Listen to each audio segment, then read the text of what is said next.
الحمد للہ رب العالمین والصلاة والسلام علی سید الانبیاء والمرسلین محمد وآلہ واصحابہ اجمعین ومن تبعہم بإحسان الی یوم الدین۔ مسائل کا سلسلہ جاری ہے جس میں آپ حضرات کے سامنے یہ بات بتائی گئی کہ کن کن چیزوں سے روزہ ٹوٹ جاتا ہے اور کن کن چیزوں سے نہیں ٹوٹتا، اور کون سی چیزیں وہ ہیں جس میں روزہ فاسد ہو جاتا ہے، اور کون سی چیزوں میں روزہ قضا ہے، اور کن کن چیزوں میں روزے پر کفارہ ادا کرنا لازم ہے۔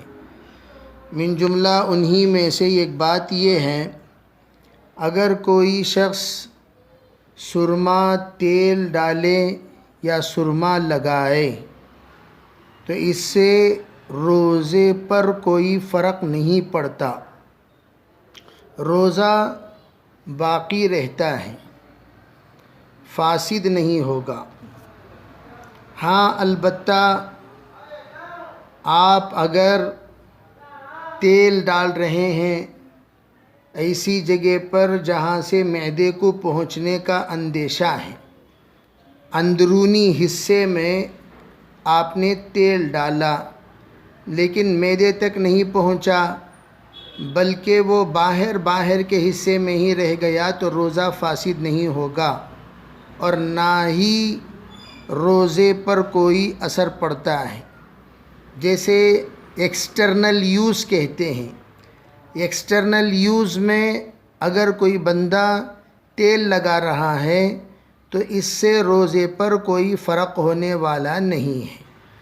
ہاں اگر کوئی انٹرنل یوز اندر روئی داخل کر دیا، اندر کپڑا داخل کر دیا، جیسے مرد نے اپنے دبر میں اس کے سوراخ میں اگر روئی داخل کر دے، کپڑا داخل کر دے، جیسے پیلس والوں کو کافی تکلیف ہوتی ہے، دوائی وغیرہ داخل کرتے ہیں، تو ایسے موقع پر علماء اکرام یہ فرماتے ہیں ساری روئی اگر اندر غائب ہو گئی یا کوئی تر چیز، کوئی بھیگی ہوئی چیز دوائی میں ڈبو کر، تیل میں ڈبو کر یا پانی میں ڈبو کر اندر داخل کر دیا اور وہ اندر موضع حقنہ تک پہنچ گئی، جیسے اندرونی حصہ وہاں تک اگر پہنچ جائے تو روزہ فاسد ہو جائے گا،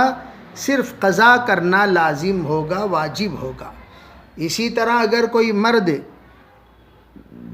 اپنے پیشاب کے حصے میں، پیشاب کے سوراخ میں کوئی چیز مثلاً تیل یا پانی ڈالے، خواہ وہ چھوٹے سے ذرات کیوں نہ ہو، جس کو پچکاری کے ذریعے سے یا ویسے ہی کیوں نہ ہو، تو علماء یہ فرماتے ہیں اگر یہ چیزیں مثانے تک پہنچ جائیں تو تب بھی روزہ فاسد نہیں ہوگا، مثانے تک پہنچ جائیں تب بھی روزہ فاسد نہیں ہوگا، روزے کے اوپر کوئی فرق نہیں پڑتا۔ اور عام طور پر ایسی حرکت تو کوئی کرتے نہیں ہیں، لیکن حضرات مفتیان اکرام پہلے ہی مسئلہ بتا دیتے ہیں، اگر کوئی شرمندگی سے ایسا ہو گیا، کیسا مسئلہ پوچھنا، یہ ایک بڑا مسئلہ ہوتا ہے۔ عام طور پر لوگ مسائل چھپاتے ہیں، مسائل ظاہر نہیں کرتے، جیسے ڈاکٹروں کے پاس اپنے بیماری ظاہر کر دیتے ہیں اور بیماری چھپانے کو عیب سمجھتے ہیں، اور اس کے ذریعے سے اپنے آپ کو نقصان محسوس کرتے ہیں کہ میں نے ڈاکٹر کے سامنے جو عیب ظاہر کرنا چاہیے وہ عیب ظاہر کیوں نہیں کیا۔ بعد میں باہر آنے کے بعد افسوس کرتا ہے، بعد میں فون کے ذریعے سے ڈاکٹر صاحب کو وہ بیماری کی اطلاع دیتا ہے، وہ تکلیف کی اطلاع دیتا ہے، وہ کمزوری کی اطلاع دیتا ہے، اس امید کے ساتھ کہ اگر میں ایسا کروں گا تو میری بیماری کا صحیح علاج ڈاکٹر بتائے گا۔ اسی طرح مفتیان اکرام کے پاس ہر مسئلے کو واضح طور پر پوچھنا چاہیے۔ اگر آپ نہیں پوچھیں گے تو اس کے ذریعے سے مفتیان اکرام جتنا سوال آپ نے کیا اتنا ہی جواب دیں گے. اس سے آپ کی زندگی کا نقصان ہے. کئی مرتبہ ہم لوگ سائلین کو دیکھتے ہیں، مستفتین کو دیکھتے ہیں، وہ لوگ فتویٰ لینے کے لیے آئے، سوال کرنے کے لیے آئے، مسئلہ حل کرنے کے لیے آئے، لیکن آنے کے بعد یہاں پوری بات نہیں بتاتے، بات چھپاتے ہیں. اور جب ان سے پوچھا جاتا ہے، جب ان سے سوال کیا جاتا ہے بھئی ایسا ہے، تب بتاتے ہیں ہاؤ ایسا بھی ہوا، ویسا بھی ہوا، یوں بھی ہوا، ایسا بھی ہے، ویسا بھی ہے. یہ تمام جتنے بھی شقے ہیں وہ بعد میں سوال کرنے کے بعد بتاتے ہیں. ایسا نہیں ہونا چاہیے، پہلے ہی بتا دینا چاہیے. اسی لیے یہ مسائل عام طور پر آپ حضرات جا کر کسی سے معلوم نہیں کرتے، اس لیے میں بتا دے رہا ہوں. آپ حضرات کہیں یہ نہ سمجھیں کیا مولانا یہ ایسی بات بول رہے ہیں، بھئی ہم نہیں بولیں گے تو پھر کون بولے گا؟ ڈاکٹر اگر علاج نہیں کرے گا تو پھر کون کرے گا؟ مسائل اگر علماء اکرام نہیں بتائیں گے تو پھر کون بتائیں گے؟ اس لیے آپ حضرات اس میں کبھی شرمانا نہیں چاہیے. صاف مسئلہ جو بات بتائی جا رہی ہے اس کو سمجھ جانا چاہیے. سمجھ میں نہ آئے تو نیچے کمنٹس میں آپ حضرات بتائیں کہ آپ کو کیا بات سمجھ میں نہیں آئی. اسی طرح اگر کوئی شادی شدہ دو طرح کے ہوتے ہیں، ایک نئے شادی شدہ، ایک پرانے شادی شدہ.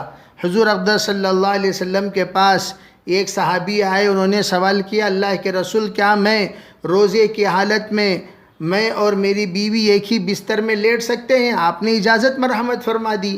اور اسی طرح اور ایک صحابی آئے، انہوں نے سوال کیا یہی سوال، تو آپ نے منع فرما دیا. مفتیان اکرام فرماتے ہیں پہلے صحابی جو تشریف لائے تھے وہ عمر رسیدہ تھے، بوڑھے تھے، شادی ہو کر کئی سال ہو گیا تھا. ان کو آپ نے اجازت دی اس لیے کہ عام طور پر وہ احباب جو عمر رسیدہ ہوتے ہیں، شادی ہو کر ایک عرصہ گزر جاتا ہے، وہ ایسی حرکت نہیں کرتے جس سے روزہ فاسد ہو جائے. لیکن وہ نوجوان جوڑا، اس سے روزہ فاسد ہونے کا اندیشہ ہوتا ہے. اس لیے نوجوان جوڑے کے سلسلے میں علماء یہ فرماتے ہیں اگر روزے کی حالت میں بیوی سے بوس و کنار کر لیا تو کیا ایسا کرنا جائز ہے؟ علماء فرماتے ہیں جائز تو ہے فتوے کے اعتبار سے، لیکن اگر جوان آدمی ہے تو روزے کی حالت میں ایسے حرکت کرنے سے ذرا اجتناب کریں، پرہیز کریں. اس لیے کہ ایسی حرکتیں کرنے سے ہو سکتا ہے کہ بندہ کبھی بھول کر وہ آگے بڑھ جائیں اور اس کی خواہشات اور ابھر جائیں اور وہ جماع تک پہنچ جائیں. اس لیے اس سے احتیاط کرنے کو کہا گیا ہے. فرمایا اسی طریقے سے اگر روزے کی حالت میں بیوی سے کوئی بندہ پیار کیا یا بیوی کو بغل گیر کر لیا اور اس کو اپنے بغل میں لے لیا، اپنے باہوں میں لے لیا، یا ایک دوسرے کے سطر دیکھنے لگے اور اس پر ہاتھ پھیرنے لگے، تو اس سے اگر کسی کو پانی نکل جائے، مزی نکل جائے، تو ایسے موقع پر کیا حکم ہے؟ علماء فرماتے ہیں روزہ تو ہو گیا ہے لیکن جوان آدمی کو ایسا ہرگز نہیں کرنا چاہیے. وہی بات جو میں نے پہلی کہی، اس کے ذریعے سے آدمی کو آگے بڑھ کر اس کو جماع تک اور جو حدود ہیں ان حدود کو توڑ کر آگے بڑھ جانے کا اندیشہ ہے، اس سے اجتناب کرنا چاہیے. اسی لیے فرمایا کہ اگر کوئی بندہ روزے کی حالت میں بیوی کو پیار کرے، اس کی وجہ سے مزی آ جائے، تو اس کا حکم یہ ہے کہ اس کے ذریعے سے روزے کو تو کوئی نقصان نہیں پہنچتا. ہاں البتہ مزی کی جگہ پر منی آ جائے تو روزہ ٹوٹ جائے گا. اور علماء فرماتے ہیں اگر روزے کو خطرہ ہو تو بوس و کنار بالکل جائز نہیں ہے، مکروہ تحریمی ہے. اس لیے ایسے لوگ روزے کی حالت میں بوس و کنار سے بھی اجتناب کریں، احتیاط کریں.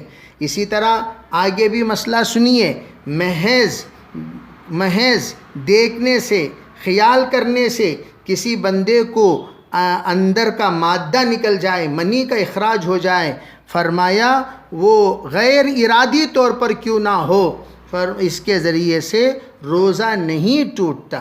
جیسا کہ احتلام سے نہیں ٹوٹتا. اگر کوئی سو گیا، خواب میں دیکھا اور اس کو محض شہوت کی وجہ سے احتلام ہو گیا، منی نکل گیا، اس کے ذریعے سے روزہ نہیں ٹوٹتا، اسی طرح یہاں بھی روزہ نہیں ٹوٹے گا، لیکن دیکھنے اور سوچنے سے انزال ہو جائے تو روزے پر کوئی فرق تو نہیں آئے گا، لیکن ایسے کرنے سے روزہ غیر احتیاطی ہو جاتا ہے اور اس سے چل کر آگے نقصانات ہو سکتے ہیں۔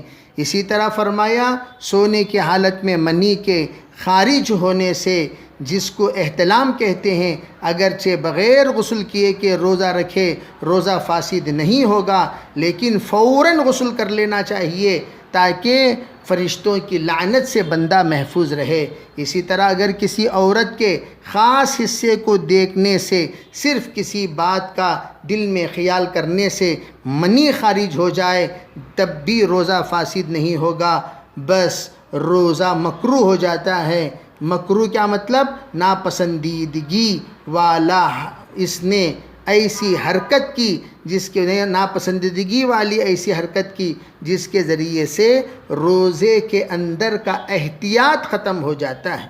اللہ تعالی ہمیں سمجھنے کی توفیق عطا فرمائے۔ جزاک اللہ خیر۔ آگے کے مسائل انشاءاللہ پھر بیان کیے جائیں گے۔ اللہ تعالی عمل کی توفیق عطا فرمائے۔